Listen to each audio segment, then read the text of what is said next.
height, whatever. You will find what works best for you. We may show you something that works for us and it just doesn't work for you at all. That's totally fine. It's the principle about what we're going for. So go ahead and lay down. You know how I feel about towel rolls, right? They are my friend. So if I am working on elbow range of motion,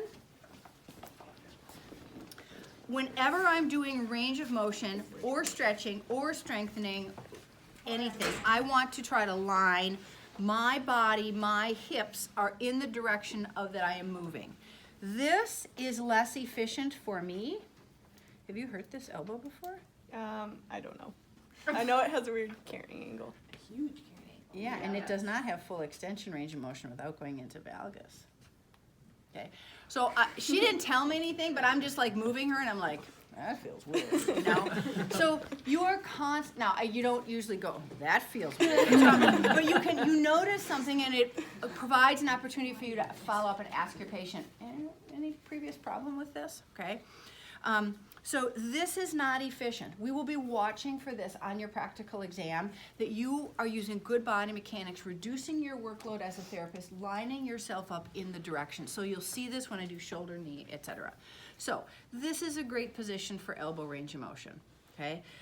Towel roll is there. I can have my hand here to provide some stability as well. I may use body shift, you know, to be able to move her. I can take her to the end range. Give a little overpressure. Does she have motion? Yes. Does it feel like soft tissue opposition? Yes. Now I don't know what the heck I'm going to feel here. I can't even really get her into supination. So I don't know what's happening. When I've got her here, she's got the range, but we've got something going on. So I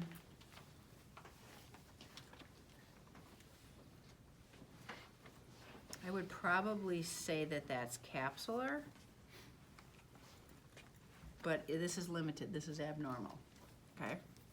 So when I'm working on a rotation, because it's the lower arm, I'm quite likely here, I always, and this is all in your notes, I like to be able to watch my patient, watch for facial expressions, grimacing, holding of the breath, splinting, pain responses, okay? So this is how I like to do rotation.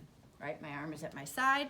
By putting the towel roll in, I'm in the loose pack position for the glenohumeral joint, greatest opportunity for range of motion. Okay? Now when I take her up and over for flexion, if I have her on the far side of the mat table, I'm going to have to lean. That's not good body mechanics for me. So I'm going to ask her to scoot over towards me a little bit. What are the arthrokinematics that I need for overhead motion at the glenohumeral joint? Right, and what do we treat? We treat glide. So I am going to have a hand on that proximal aspect of her humerus, assessing and feeling what is her glide, what does the glide feel like, okay? So I can move her up. This way I can see her part of the way. Sometimes I will do this for the rest of my range, but then I can't see my patient, right? Sometimes I will do that if I'm just like, I don't want to let go of my hand, or I may start to flex. This is the hand switcheroo, okay? I'm here, and you see, like, ta-da! I mean, my adductors are always working to help provide some support, because she's, as a student, you may come in and do a range of motion like this, okay? Pinchy hand, it just doesn't feel good. She's got pain, she's gonna feel better if I'm supporting her. So the more I can support her, weight of the arm, dead weight. I've got my hands in the position where she's likely to substitute. I'm lined up with my hips in the direction I'm gonna go. And we move, and I take it stepwise. If I get to a restriction, I will stop, okay? And sometimes I do this little rock thing here, right? Shifting my body weight as opposed to bending with my spine. And if I bring her up, if I don't want to go upside down, I want to continue to see her face. Okay, so watch carefully. Okay, here's this hand giving me my inferior glide. This one is really grabbing on and really holding onto that upper humerus.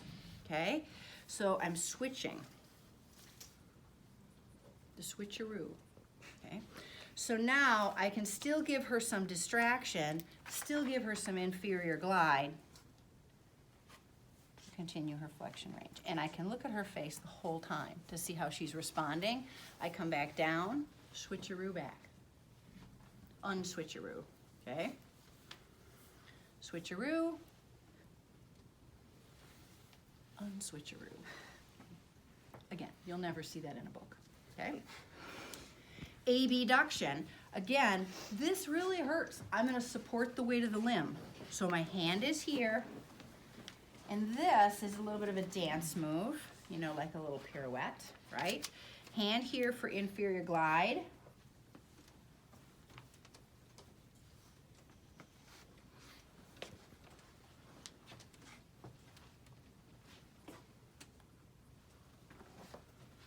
Range of motion. Okay. Compared to,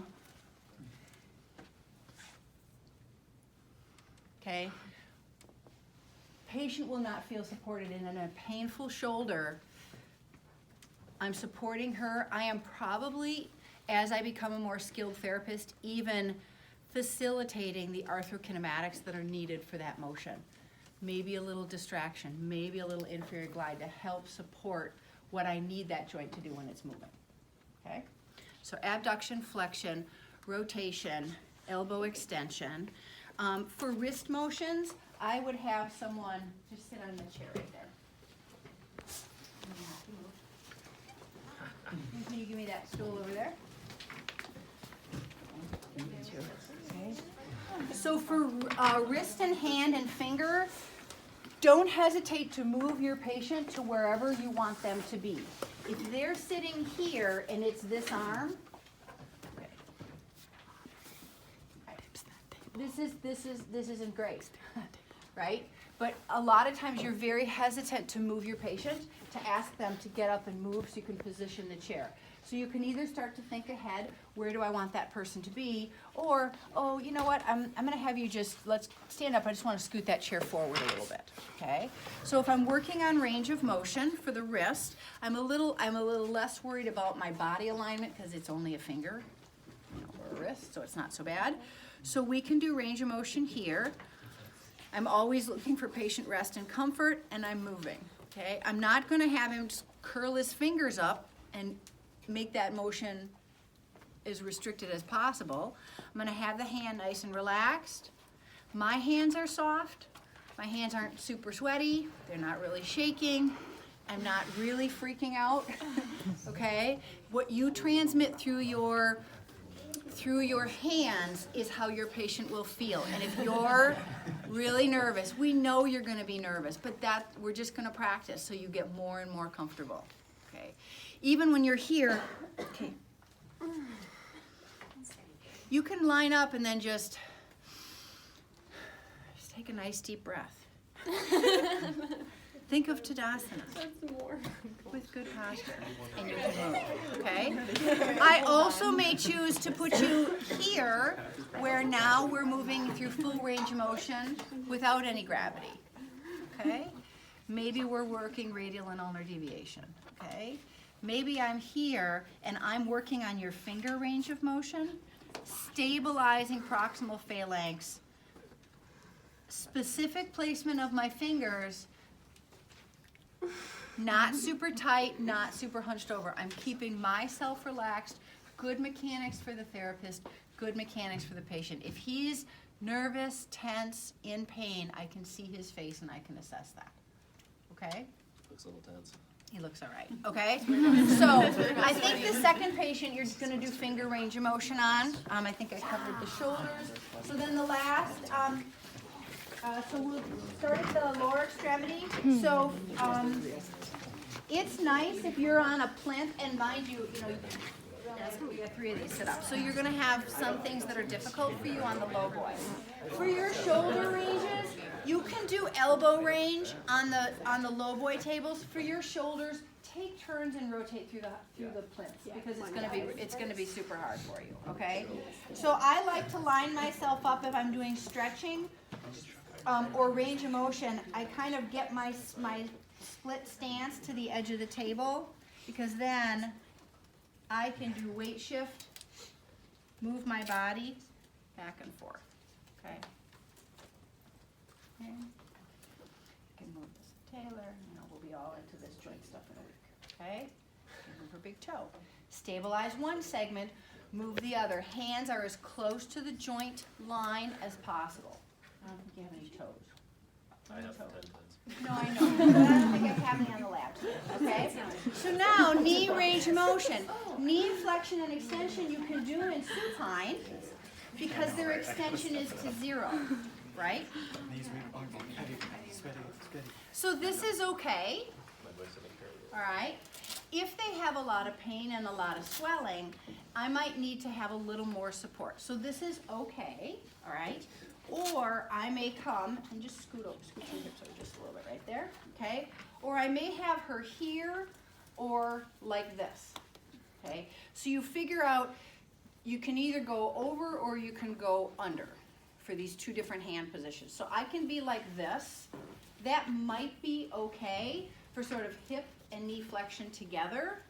Again, I'm adducting to help hold her there, supporting the weight of the limb. I also like this because I can get my hands right around that knee joint and I can feel, maybe she doesn't have full extension, so I can support her nicely as she comes down. Is my back bending at all? No. Not No. very much. Body mechanics for the therapist. Weight of the leg is heavy, weight shift, wide stance. Lined up in the direction that you're doing the range. Okay? So this could be hip flexion, knee flexion combined, but I'm only extending her hip to neutral, correct? So if I need to stretch hip flexors, or I shouldn't say stretch, if I need to move into her hip extension available range, I can't do that in this position. Okay. So I'm going to show you another position for that. But while I have her here, now I'm like a tray, and I can internally and externally rotate her hip. She's tight in internal rotation. She's fine in external. Okay. Can take her all the way up into her flexion. I can take her down and move her out into abduction. So some group last week over here, I said, when you're looking at doing your lower extremity screen, something other than what you do sitting in the chair, someone lays down, you can take their leg up, down, rotation, rotation, abduction. I just screened hip flexion, abduction, internal external rotation, knee flexion extension. In one fell swoop. If I felt there was a restriction, I'll come back and measure that later. But that's a nice, I think the demonstration I gave you last week was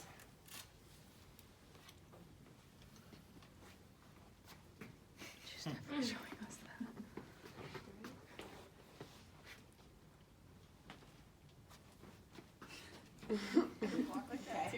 You know, so, and we totally, I mean, it's a lot of numbers, it's a lot to remember, we totally get it. But you're getting better, you're becoming more fluid, so use these labs times to kind of practice them, okay? One other position, so if I want to move her into available hip extension range, I could put her prone, I can't see her face, it's not very comfortable. If I put her in side lying, that way, if she's in side lying like this, in the middle of the table, and I'm gonna do anything with her, I have to bend over. I don't like to bend, bothers my back.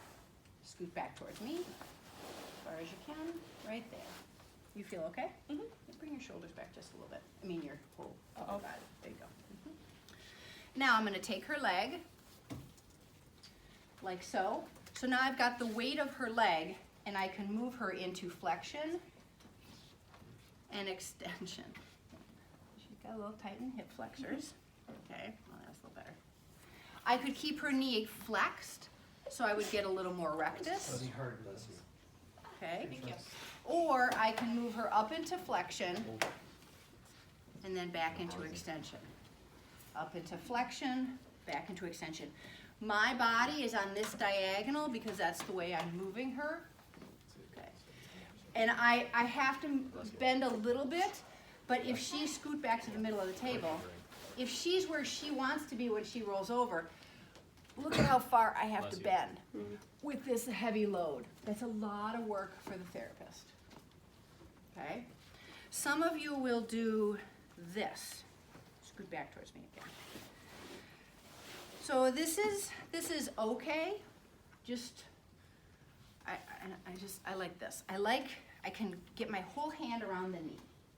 So just play with them today. See what feels good, and we'll just talk to you about it.